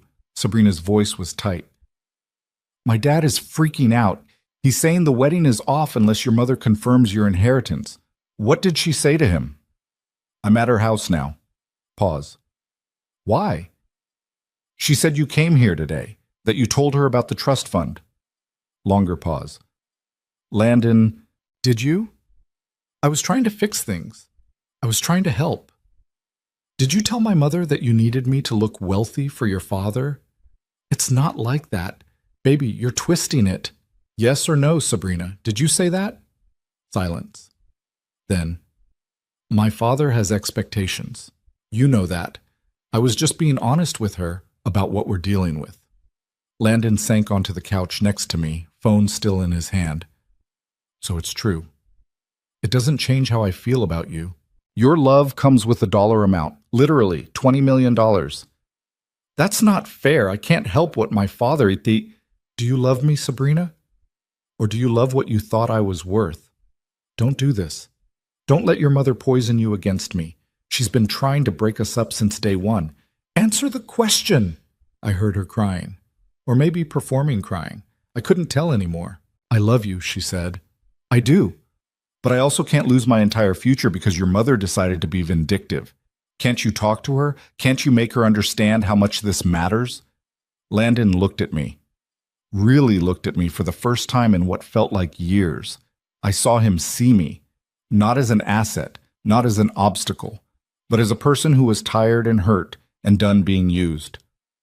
No, he said into the phone. I can't. Landon, please, I need to go. He hung up, sat there staring at his phone. We were quiet for a long time. I'm sorry, he finally said, voice barely above a whisper. For Christmas Eve, for the beach house, for everything. Are you sorry because you lost Sabrina, or are you sorry because you understand what you did? He didn't answer right away. When he did, he was crying. I don't know anymore. I don't know anything anymore. I wanted to comfort him, to pull him into a hug like I did when he was small and the world was too much, to tell him everything would be okay. But I'd learned the hard way that sometimes the kindest thing you can do for someone is let them sit in the consequences of their choices. You built your relationship on a foundation of my money, I said. Money you didn't have. Money you assumed would be yours. And now that foundation is cracking and you're angry at me for not shoring it up. But Landon, I didn't break this. You did. You and Sabrina did. I thought... He wiped his eyes. I thought I was being smart, planning ahead, being responsible. You were counting someone else's money. That's not planning. That's presumption. You're my mother. I'm your only child. Who else would you leave it to? Women who need it. Women who are where I was 28 years ago. Women who will appreciate it instead of expect it. He absorbed that. So I really get nothing? Not even the beach house? $1 and a letter explaining why. That's cruel. What's cruel is telling your mother she's not important enough for Christmas dinner and then asking for her vacation home a week later. What's cruel is treating someone like an inheritance before they're dead. What's cruel is making your mother feel worthless while simultaneously claiming her worth as your own. He flinched like I'd slapped him. I never meant, but you did. Maybe you didn't mean to. Maybe you got caught up in Sabrina's world and lost sight of what mattered. But intent doesn't erase impact. He sat there, broken and lost, and I felt something shift inside me. Not forgiveness, not yet, but the possibility of it. The small, fragile beginning of maybe. What do I do now? He asked. I don't know, Landon. That's up to you. Sabrina's going to leave me. Probably. I'll lose everything. You might, or you might discover what you really had wasn't worth keeping. He looked at me with red eyes and something like understanding finally breaking through. I really messed up, didn't I? Yeah, I said. You really did. Landon didn't leave my house that night. He sat on my couch staring at his phone while Sabrina called 17 times in 2 hours. He didn't answer, just watched it ring and ring, her name lighting up the screen like an accusation. You should probably talk to her, I said around 11, bringing him coffee I wasn't sure he'd drink. And say what? Whatever you need to say. I don't know what I need to say. He took the coffee, held it without drinking. Everything I thought I knew is just wrong. The wedding, the future we planned, all of it was built on your money. Money I don't have, money I was never supposed to just assume was mine. No, you weren't. She's going to leave me. He said it flatly, like he was testing how the words felt. Her dad already pulled support for the wedding. Without the trust fund, without my inheritance to fall back on, she'll realize I'm just... He stopped. Just what? Not enough. Not what she signed up for. I sat down in the armchair across from him. My back was killing me from the stress of the past week, but I didn't say anything. Landon, if someone only wants you when you come with money attached, they don't actually want you. Easy to say when you're not the one losing everything. I lost my husband at 38. I lost my security, my future, my sense of safety, and I had a 10-year-old depending on me. So don't tell me I don't know what loss feels like. He flinched. That's different. How? Dad died. He didn't choose to leave you. And Sabrina choosing to leave you because you're not rich enough is supposed to hurt less? He didn't answer, just sat there looking young and broken and nothing like the confident man who'd stood in his doorway on Christmas Eve telling me I wasn't important. His phone buzzed. A text this time. He glanced at it, and his face went white. What is it? Sabrina. She says if I don't convince you to reinstate my inheritance by tomorrow, she's calling off the engagement. He looked up at me. Can you believe that? An actual ultimatum. I can believe it, yes. She says she loves me, but she can't marry someone who lied to her family about his financial situation. That her father will never forgive the humiliation. That I've put her in an impossible position. He read from his phone, voice hollow. She says, if you really loved me, you'd fix this with your mother. You'd find a way. But I'm starting to think you care more about your pride than our future. That's manipulation. Is it? Or is she right? Am I being prideful? Should I just... He gestured helplessly. Should I just beg you to change the will so I don't lose her? The question hung there. This was the test. The real one. Not Christmas Eve, not the phone calls about the beach house. This moment, right here, where he had to choose between demanding my compliance or accepting his reality. You could beg, I said quietly. I probably wouldn't change my mind, but you could try. But you don't think I should. I think you should do whatever you can live with. But Landon, if you beg me to give you inheritance, you haven't earned so you can keep a woman who only wants you if you're rich. What kind of man does that make you? He closed his eyes. The kind of man who'd block his own mother from Christmas dinner because his fiancée didn't want her there. Yeah, I really am that guy, aren't I? I became exactly that guy, and I didn't even notice. People don't usually notice while it's happening. His phone rang again. Sabrina. He stared at it, then declined the call. Then he blocked her number. I watched him do it, surprised. What are you doing? I don't know. Making a choice, I guess. He set his phone down on the coffee table like it was something dangerous. She gave me an ultimatum. Well, here's mine. If the only way to keep her is to manipulate my mother into giving me money that isn't mine, then I don't want to keep her. You might regret that tomorrow. Probably, but I'll regret it as someone who didn't sell out his mother. That's got to count for something. We sat in silence for a while. The house creaked around us, familiar sounds I'd stopped noticing years ago. The refrigerator humming, the heater kicking on. The quiet soundtrack of a life I'd built alone. Can I ask you something? Landon said finally. Sure. When did I become this person? When did I turn into someone who'd treat you like that? I thought about it. Really thought about it. I don't think there was one moment. I think it was gradual. You met Sabrina and she came from a world where everything was easy, where money was just there, where value was measured in assets and connections. And you wanted to belong in that world. So you started seeing yourself through their eyes, through her eyes. And in her eyes, you were just a resource, an inheritance, a portfolio. I'm so sorry, Mom. He was crying again.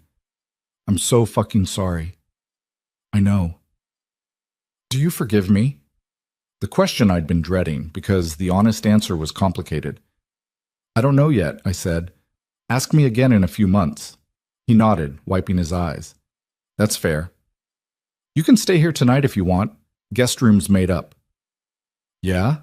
Yeah, but Landon, this doesn't change the will. This doesn't change my boundaries. You understanding what you did wrong doesn't automatically fix everything. I know. He stood up, exhausted. Thank you. For the room, and for not kicking me out. You're still my son. I'm just not your inheritance anymore. He went upstairs. I heard the guest room door close, then the sound of the shower running. I sat in my living room alone and tried to figure out what I was feeling. Relief, partly. That he'd finally seen it. Finally understood. But also grief. Because even if we rebuilt our relationship from here, it would never be what it was. That innocence was gone. The trust was broken, and some breaks don't heal smooth no matter how much time you give them. I went to bed around midnight but didn't sleep much. Kept expecting Landon to knock on my door to tell me he'd changed his mind, to ask one more time about the inheritance. He didn't. In the morning, I made coffee and toast. Landon came down around 8, looking like he'd slept as poorly as I had. Morning, he said. Morning. Coffee's ready. We sat at the kitchen table like we used to when he was in high school. Before college, before Sabrina, before everything got complicated. For a moment, it almost felt normal. Then his phone rang. Not Sabrina's number, he'd blocked that, but a number with the same area code. He answered cautiously. Hello? I watched his expression change from confused to shocked to something close to panic. What? When? Is she... Okay. I'll be there in 20 minutes. He hung up. Stood up so fast his chair scraped. That was Sabrina's sister. Sabrina's in the hospital. She took pills. A lot of pills. My stomach dropped. Is she... They pumped her stomach. She's alive, but... He grabbed his keys. I have to go. Landon, I know what you're thinking, that this is manipulation. that she's doing this to get to me. But what if it's not? What if she actually... He couldn't finish the sentence. Go. Be with her. We'll talk later. He left. I sat alone in my kitchen with cold coffee and toast I couldn't eat, feeling sick. Because he was right. My first thought had been manipulation. Sabrina pulling a desperate move to get Landon back. To force my hand. To create a crisis that would make me the villain if I didn't give in. But what if I was wrong? What if she'd actually tried to kill herself and it was somehow my fault for not just playing along? The guilt was immediate and crushing. I tried to go about my day. Did laundry, paid bills, vacuumed. All the normal tasks that felt absurd given what was happening. Around noon, my phone rang. Marcus Chen. Mrs. Harper, I wanted to let you know your new will is ready for review. Can you come in this week? I'd completely forgotten about the will in the chaos of the past 24 hours. Actually, I need to put that on hold. Is everything all right? My son's fiancée is in the hospital. She attempted suicide last night, and I'm wondering if... My voice cracked. I'm wondering if I pushed too hard. If I should have just given them what they wanted. Silence. Then Marcus said very carefully, Mrs. Harper, if someone attempts suicide because they're not getting access to someone else's money, that is not your fault. That is a mental health crisis that existed long before you set boundaries. But what if the boundary was the trigger? Then the problem is still the mental health crisis, not the boundary. You don't get to hold someone hostage by threatening self-harm. That's not how healthy relationships work. She's 26 years old. What if she dies because I wouldn't play along with a lie? Then she died because she needed professional help that she didn't get. Not because you protected your assets. His voice softened. I know this is hard. I know you're second-guessing everything. But Mrs. Harper, you did nothing wrong. Setting boundaries is not abuse. Protecting yourself is not cruelty. And you cannot light yourself on fire to keep someone else warm, even if they're threatening to freeze. I heard the phrase again, the same one he'd used before. Don't set yourself on fire. I need to think about this, I said. Take your time. The will can wait. But please, don't let guilt manipulate you into undoing the healthy decision you made. After I hung up, I sat in my quiet house and tried to separate my genuine concern for a young woman in crisis from the manipulation Marcus was warning me about. The truth was probably somewhere in the middle. Sabrina probably did have mental health issues, and she probably was also using them as leverage. Both things could be true at once, but that didn't tell me what to do about it. Landon called that evening. She's awake, stable. They're keeping her for psychiatric evaluation. Thank God. She wants to see you. What? Sabrina. She's asking for you. Says she needs to apologize. Every alarm bell in my head went off at once. Landon, I don't think that's a good idea. Please, Mom, just 10 minutes. She's really messed up right now, and I think seeing you might help. Help how? I don't know. Help her understand that this isn't all falling apart, that there's still a chance for... He stopped. A chance for what? For me to change my mind about the will? No, that's not... But he didn't sound sure. Just come. Please. She's at Mercy General, room 412. I almost said no. Should have said no. But some part of me needed to see her, needed to look her in the eye and know whether this suicide attempt was real or performance. I drove to the hospital feeling like I was walking into a trap. Mercy General was quiet on a Tuesday evening. I found room 412 on the 4th floor. Landon was sitting outside in one of those uncomfortable plastic chairs, looking wrecked. She's awake, he said. But Mom, she looks really bad. They've got her on suicide watch. Someone has to be in the room with her at all times. Is anyone in there now? Her sister, but she said she'd step out when you arrived. I nodded, prepared myself, went in. Sabrina was in the hospital bed looking smaller than I'd ever seen her.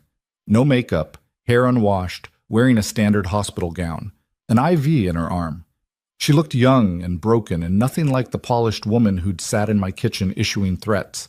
Her sister, I'd never met her before, stood up when I came in. I'll give you two some privacy. Then it was just me and Sabrina. Mrs. Harper, her voice was hoarse. Thank you for coming. How are you feeling? Stupid. Embarrassed. Like I ruined everything. She tried to smile, but it came out wrong. The doctors keep asking me if I actually wanted to die or if I was trying to get attention. Honest answer? I don't know. Both, maybe. At least she was being honest. Landon said you wanted to see me.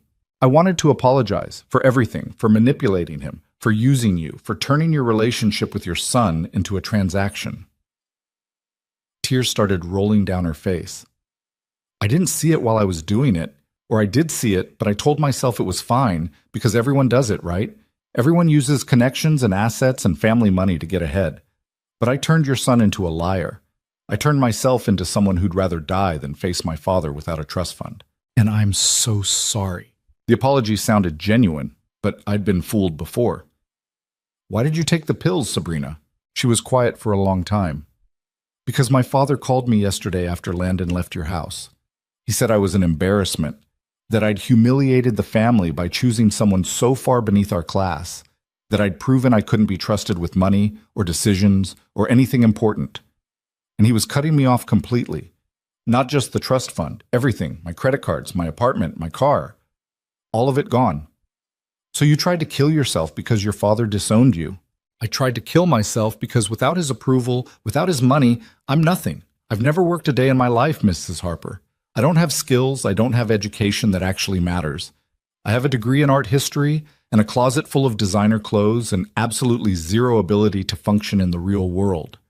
And the thought of having to start from nothing, of having to be poor, of having to struggle. She closed her eyes. I couldn't face it. I'd rather be dead. The honesty was almost painful. And Landon? I do love him. I know you don't believe that, but I do. He's kind and he makes me laugh and he sees me as more than my father's daughter. But I also know I can't marry him now. Not without money. Not when I just drag him down into my mess. She looked at me. I'm not asking you to change your will. I'm not asking for anything. I just wanted you to know that I'm sorry and that you were right about everything. I stood there looking at this broken young woman who'd almost ended her life because she couldn't imagine surviving without wealth, and I felt something unexpected. Pity. Sabrina, you're 26 years old. You have your whole life ahead of you. You can learn skills. You can work. You can build something for yourself like I did. I'm not like you. I'm not strong like that. You don't know what you are yet. You've never had to find out. She shook her head. It's too late. I've already ruined everything. It's only too late if you decide it is. But I could see in her eyes she'd already decided.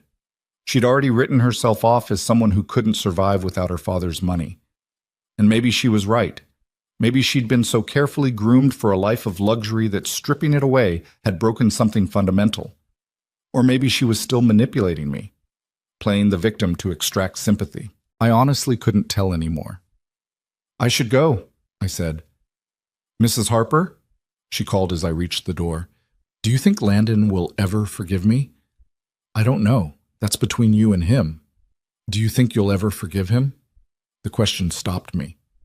I don't know that either, but I hope so. I left her there in her hospital room with her suicide watch and her ruined trust fund and her uncertain future. Landon was still waiting outside. How was she? He asked, honest, or performing honesty. I can't tell anymore. Yeah, me neither. He ran his hands through his hair. The doctors say she needs intensive therapy. Her father refuses to pay for it, says this is what happens when you make bad choices, that she needs to face consequences. What are you going to do? I don't know. I can't afford the kind of treatment she needs. My insurance won't cover her. And even if I could, I don't know if I should. Is helping her enabling her, or is leaving her to struggle actually cruel? Those are questions only you can answer. You're really not going to tell me what to do. No, I'm not, because this is your life, Landon, your choice, your consequences, and you need to figure out how to live with them. He nodded slowly. The engagement's off. She told me this morning, said she can't marry me without her father's support, that it wouldn't be fair to either of us. How do you feel about that? Relieved, devastated, both? He laughed, but it sounded broken. I thought I loved her enough to fight for her. But when she actually needed me, when she needed me to choose her over everything else, I couldn't do it. I kept thinking about what you said, about not setting myself on fire, and I realized I'd already been burning for months trying to keep her warm. I pulled him into a hug. He clung to me like he was drowning. I'm sorry, Mom. For all of it. I know. Can we fix this? Us? Maybe. If you mean it. If you actually change. I want to. I really want to. Then start by figuring out who you are without Sabrina, without her money, without my inheritance. Just you. Figure out what you actually want instead of what other people told you to want. That sounds hard. It is, but it's worth it. We stood there in the hospital hallway holding each other while nurses walked past and machines beeped, and somewhere down the hall someone was crying. And I thought about how sometimes love means letting people fall, letting them hit bottom, letting them feel the full weight of their choices instead of cushioning the landing with money or forgiveness or unconditional tolerance. I'd cushioned Landon's whole life, protected him from consequences, made everything easy, and it had turned him into someone who expected the world to bend around his comfort. Not anymore. If we were going to rebuild our relationship, it had to be on different terms. Terms where he didn't get my money just for existing, where my love wasn't measured in assets, where boundaries were respected instead of negotiated. It would take time, maybe years, maybe forever. But for the first time since Christmas Eve, I had hope that it might actually be possible. The weeks after the hospital were strange. Landon called me every Sunday morning, like he used to years ago. Except now the calls were awkward and careful. We talked about the weather, his job, the weird noise my car was making, safe topics that didn't require us to address the wreckage between us. He never asked about the will. Never mentioned the beach house or the rental properties or inheritance. It was like he'd surgically removed that entire vocabulary from our conversations. I didn't know if that meant he'd actually changed or if he was just trying a different strategy. Sabrina stayed in the psychiatric facility for 3 weeks. When she got out, she moved back to Atlanta with a distant aunt, according to what Landon told me. Her father still wouldn't speak to her. The trust fund was permanently gone. She'd taken a job, her first job ever, as a receptionist at a dentist's office, making $14 an hour. She called me last week, Landon said during one of our Sunday calls in late February. She sounded different, tired, but also kind of real. Are you still in touch with her? Sort of. She texts sometimes, apologizes a lot. I don't really know what to say back. He paused. She asked if I hated her. Do you? No, I'm angry. Yeah, but I don't hate her. I think she was just as trapped as I was. Maybe more. At least I had you. She had a father who valued her like a stock portfolio. It was the most insightful thing I'd heard him say in years. That's very mature of you. I'm trying. Therapy helps. You're in therapy? Yeah, started 2 weeks ago. I can't afford the fancy kind Sabrina needed, but there's a sliding scale place near my apartment. It's helping me figure out a lot of stuff. He sounded embarrassed. The therapist asked me to write down all the ways I'd been using you emotionally and financially. The list was 3 pages long, Mom. 3 pages. I didn't know what to say to that. Anyway, he continued, I'm working on it. I know that doesn't fix anything, but I wanted you to know I'm trying. I appreciate that. Are you still going through with the will, the disinheritance thing? There it was, the question I'd been waiting for. Yes. Silence. Then, okay. I figured, just wanted to confirm. Does that make you angry? It makes me sad, but I understand why. And honestly, I think it's probably fair. I don't deserve your money, Mom. I didn't earn it. I just expected it because I got used to everything being easy. His voice got quiet. I'm starting to understand how hard you worked, how much you sacrificed, and I'm ashamed it took losing everything for me to see it.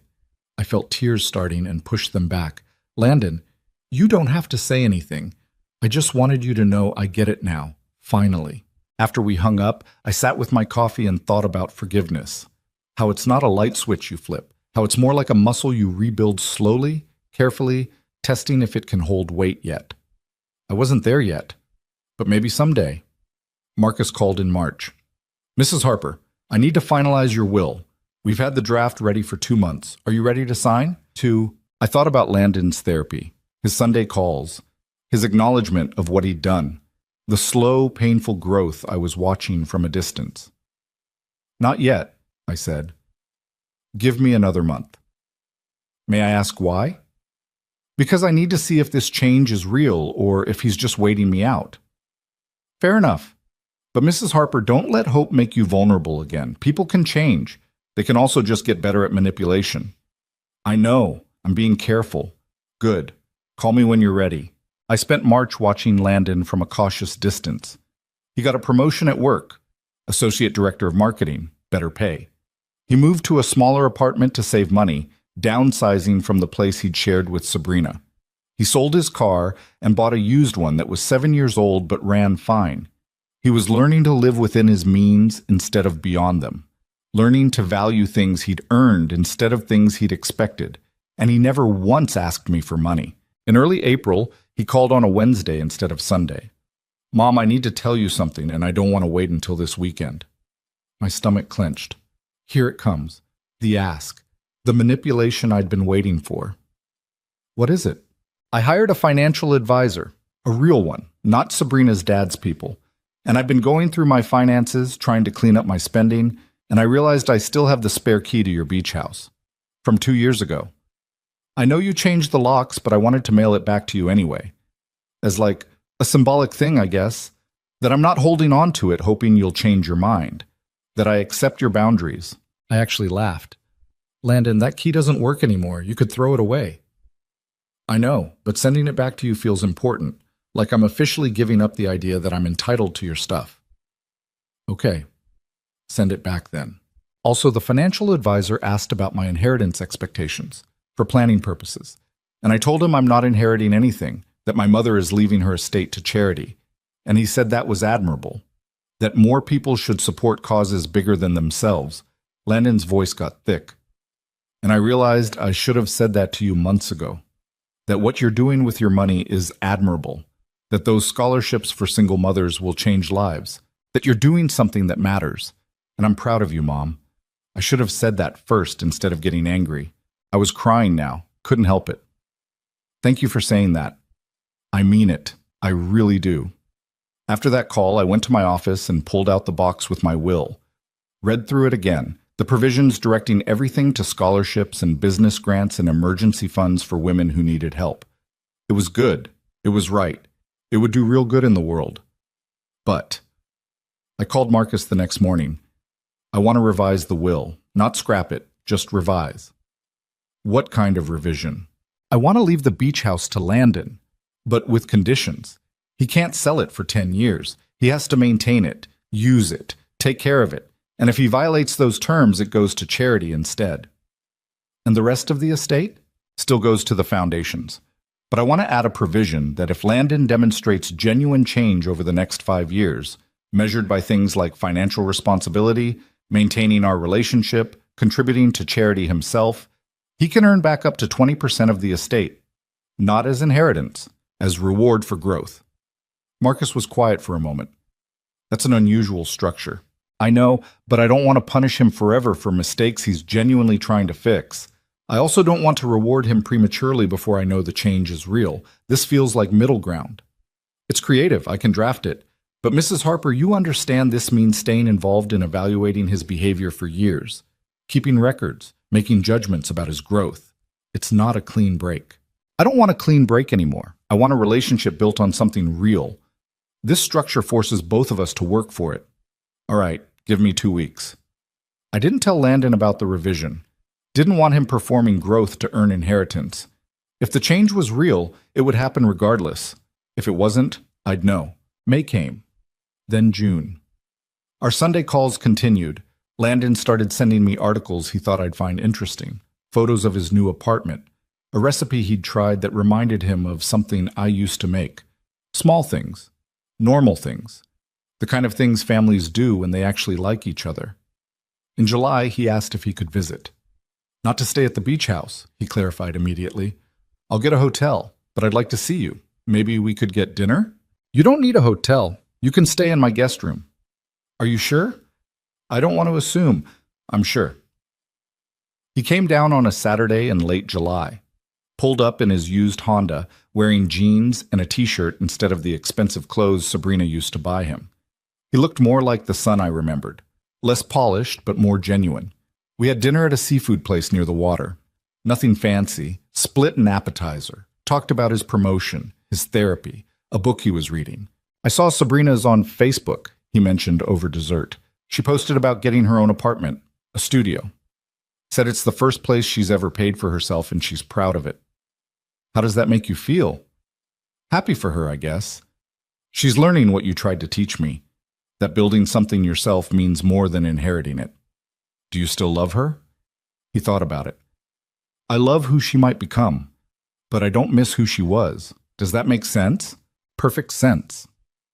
That night back at my house, we sat on the porch with coffee and watched the ocean. Quiet, comfortable, like we used to before everything got complicated. Mom, can I ask you something? Why did you let me stay in the guest room? After everything I did, why aren't you still punishing me? Because punishment wasn't the point. Boundaries were the point. And you've been respecting them, consistently, for months. That means something. Does it mean you forgive me? I looked at my son in the porch light, at the genuine uncertainty in his face, and realized something. Forgiveness wasn't something I'd decided to give one day. It had been happening gradually, in small doses, every time he showed up without asking for anything. Every Sunday call where he just wanted to talk. Every boundary he respected without arguing. Yeah, I said. I think I do. He cried. Not dramatic sobbing, just quiet tears running down his face. I don't deserve that. Maybe not, but I'm giving it anyway. That's what love is. Not the kind of love Sabrina and I had. No, real love. The kind that survives disappointment. We sat there together, and I felt something I hadn't felt since before Christmas Eve. Peace. Not the fragile kind that shatters at the first conflict, but the solid kind built on truth and boundaries and genuine connection. August brought news that surprised both of us. Sabrina was engaged. To a teacher she'd met at the dentist's office where she worked. Someone who made $40,000 a year and drove a 15-year-old truck and had never heard of her father or his money. She sent me a picture of the ring, Landon said during our Sunday call. It's tiny, like embarrassingly tiny compared to what I gave her. But she said it's the most beautiful thing she's ever owned because he saved for 6 months to buy it. That's growth. Yeah, real growth, he paused. She thanked me, actually. Said losing everything forced her to find out who she was, and she likes that person better than who she was trying to be. What about her father? Still won't talk to her. Probably never will. But she said she's okay with it, that his love always had too many conditions anyway. I thought about conditions, about the revised will sitting in Marcus's office with its benchmarks and requirements, about whether I was any better than Richard Cole, attaching strings to my affection. But there was a difference. Richard demanded Sabrina be something she wasn't, wealthy, compliant, an extension of his ego. I was asking Landon to be something he already was underneath the greed and manipulation, kind, responsible, capable of genuine love. One was control, the other was growth. I hoped I knew the difference. In September, I signed the revised will. Marcus witnessed it, made it official, filed it properly. You're sure about this? He asked. I'm sure. If Landon stays on track, he'll get the beach house and a chance to earn back some of the estate. If he backslides, the charities still get everything. Either way, good things happen. That's a healthy way to look at it. I drove home feeling lighter than I had in months. The will was done. The boundaries were set. And for the first time since Christmas Eve, I knew exactly where I stood with my son. Not on unstable ground that shifted based on his mood or Sabrina's influence or his perception of what he could get from me. On solid ground. Ground I'd built myself. Ground that wouldn't collapse just because he was disappointed. October marked almost a year since everything fell apart. Landon called on the anniversary of that terrible Christmas Eve. I've been thinking about this day for weeks, he said, about what I did, what I said, how I made you feel. Landon, no, let me finish. I want to tell you what I should have said that night, what I wish I could go back and say. He took a breath. I should have told Sabrina that you were coming to dinner and she'd need to make room. I should have stood at that door and hugged you and taken your casserole and introduced you to everyone as the most important person in my life. I should have been proud of you instead of ashamed, and I'm so sorry I wasn't. I appreciate that. I know I can't undo it, but I want you to know that if I could, I would, in a heartbeat. I believe you. You do? Yeah. I do. The relief in his voice was palpable. Thank you. That means everything. November came. Thanksgiving. Landon asked if he could host it at his apartment this year. Small gathering, just the two of us. I said yes. He made turkey, stuffing from a box but homemade mashed potatoes, rolls from the grocery store bakery. Nothing fancy but made with effort. We sat at his small table and said what we were grateful for. I'm grateful you didn't give up on me, he said, even when I gave you every reason to. I'm grateful you did the work to become someone I don't need to give up on, I said. We ate and talked and laughed at his slightly dry turkey, and it was the best Thanksgiving I'd had in years. December arrived. Christmas Eve came around again, 1 full year since the door slam heard round the world. Landon invited me to dinner. At his place again, nothing elaborate. I know last year was... He couldn't finish. I just want to do it right this time. I'd love to come. I showed up at 6 with a green bean casserole made in my mother's pan, the one with the chipped corner, the one I'd held on that porch a year ago while my son told me I wasn't important. Landon opened the door immediately, smiled so wide I thought his face might crack. You made the casserole. You bet I did. Extra mushroom sauce. He took it from me carefully, like it was precious, set it on his counter, then hugged me so tight I could barely breathe. Thank you for coming, he whispered. Thank you for being here. Thank you for being my mom, even when I didn't deserve it. You're my son. That doesn't come with conditions, but boundaries.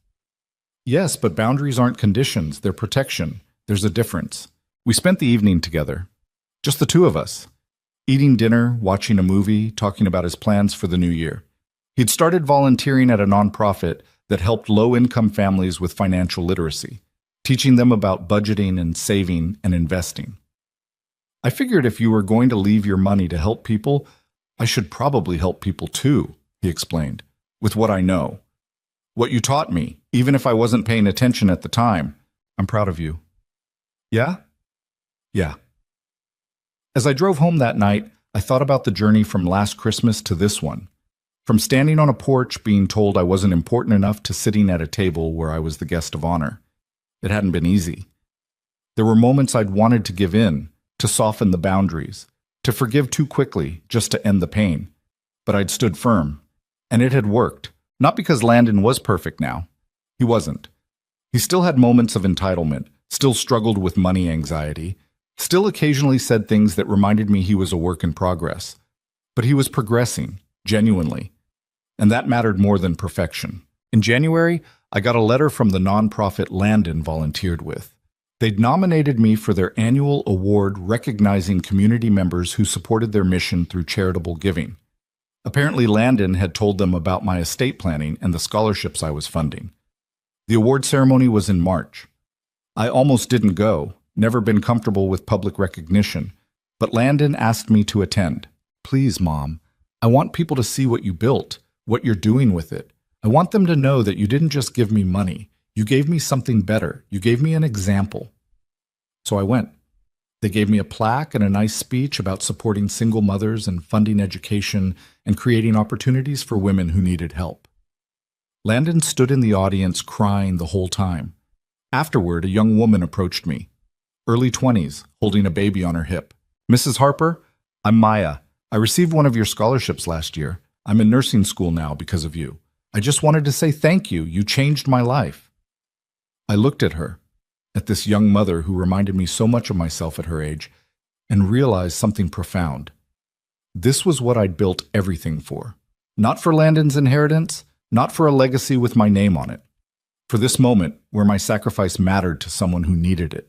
You're going to be an amazing nurse, I told her, and you're going to help so many people. I hope so. That's the goal, to give back what was given to me. After she walked away, Landon came up beside me. That's the third person tonight who thanked you, the third life you changed, and there are going to be hundreds more, thousands maybe. He put his arm around my shoulders. This is better than leaving it all to me. You know that, right? This matters more. You matter too. I know. But this matters more, and I'm okay with that, better than okay. I'm grateful for it. We stood there together watching the reception, watching people network and laugh and celebrate community, and I felt complete in a way I never had when my entire identity was wrapped up in being Landon's mother. I was more than that now. I was a woman who'd built something meaningful, who'd survived loss and betrayal and heartbreak, who'd set boundaries even when it cost her, who'd chosen dignity over desperation, and somehow, in choosing myself, I'd gotten my son back too. Not the entitled version who saw me as an ATM. The real version. The one who understood that love isn't about what you can extract from someone, but what you're willing to build together. In April, I told Landon about the revised will, about the beach house provision, and the potential to earn back part of the estate. I don't want you performing for it, I said. I want you to keep growing because it's right, not because there's money attached. But I also want you to know that I see the work you're doing, and it matters to me. He was quiet for a long time. I don't know what to say. Say you'll keep being honest. Keep going to therapy. Keep volunteering. Keep building a life you're proud of. That's all I want. I can do that. I am doing that. I know. That's why I revised the will. Mom, can I tell you something? I don't care about the money anymore. I mean, I'm not going to pretend it doesn't matter or that I wouldn't appreciate inheriting the beach house someday. But it's not why I'm doing this. It's not why I changed. He looked at me with clear eyes. I changed because I couldn't stand who I'd become. The man who made his mother cry on Christmas Eve. The man who valued assets over people. I don't want to be that person ever again. You're not that person anymore. I hope not. I'm trying not to be. Trying is enough. We sat together in my living room, in the house I'd worked so hard to own, surrounded by furniture I'd bought with money I'd earned, and I realized this was the real inheritance I was leaving him. Not property or investments or assets, but the knowledge that you can survive anything if you refuse to compromise your worth. That you can build something from nothing if you're willing to work for it. That love without boundaries isn't love at all. It's just enabling. These were lessons you couldn't put in a will or transfer through paperwork. They had to be learned through pain and growth and the hard work of becoming better. And Landon was learning them. Finally, the beach house sold 4 years later, not to strangers, but to a nonprofit that turned it into a retreat center for single mothers needing respite. Landon helped with the negotiations, made sure they got a fair price, even volunteered to help with the renovations. It's better this way, he said as we watched them sign the papers. More people will benefit from it than just me taking vacations there. The rental properties were sold too, over time, with proceeds going to the scholarship fund that bore my mother's name. The investment accounts grew and distributed and funded emergency grants for women escaping violence, women starting businesses, women going back to school. And Landon built his own life, his own savings, his own small portfolio of investments.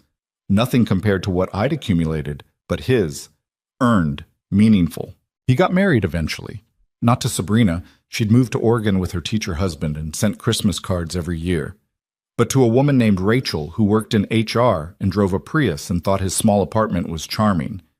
They bought a house together with money they'd both saved, had a baby girl they named after my mother. And when that baby was born, Landon called me from the hospital crying. I get it now, Mom. I finally get it.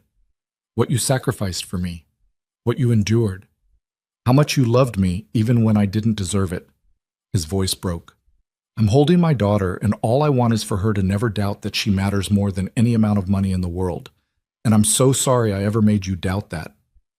You don't have to keep apologizing. I know. But I need you to know I understand now. Really understand. And I'm going to be better for her. The kind of father who makes you proud. The kind of son you deserved all along. You already are that son. I'm trying. That's all I ever wanted. I'm 68 now. Landon is 38. His daughter just turned 4.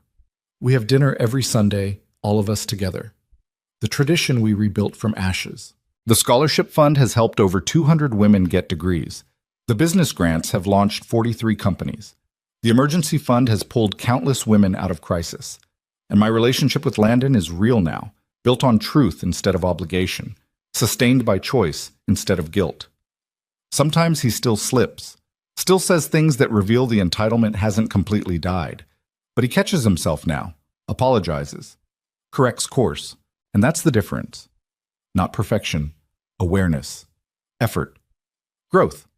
Looking back on that Christmas Eve 5 years ago, I can finally say I'm grateful for it. Not because it didn't hurt, it devastated me, but because it forced me to choose myself, to draw boundaries I should have drawn years earlier, to stop lighting myself on fire to keep someone else warm. And in choosing myself, I didn't lose my son. I found him, the real him, the one who'd been buried under entitlement and manipulation and Sabrina's influence. He was there all along. I just had to be willing to excavate through the rubble to reach him, and he had to be willing to climb out. We both did the work, and now we have something better than what we had before. Not easier, but real. Not perfect, but honest. And I learned something I wish I'd known years ago. The greatest gift you can give someone isn't your money or your property or your unconditional tolerance. It's your boundaries, your self-respect, your refusal to accept less than you deserve. Because only when people learn they can't take you for granted do they finally learn to value you. And that value, that genuine appreciation, that real love, that's the inheritance that actually matters. Everything else is just money. And money, I finally understood, was never the point. If you or someone you know is having a difficult time, free support is available.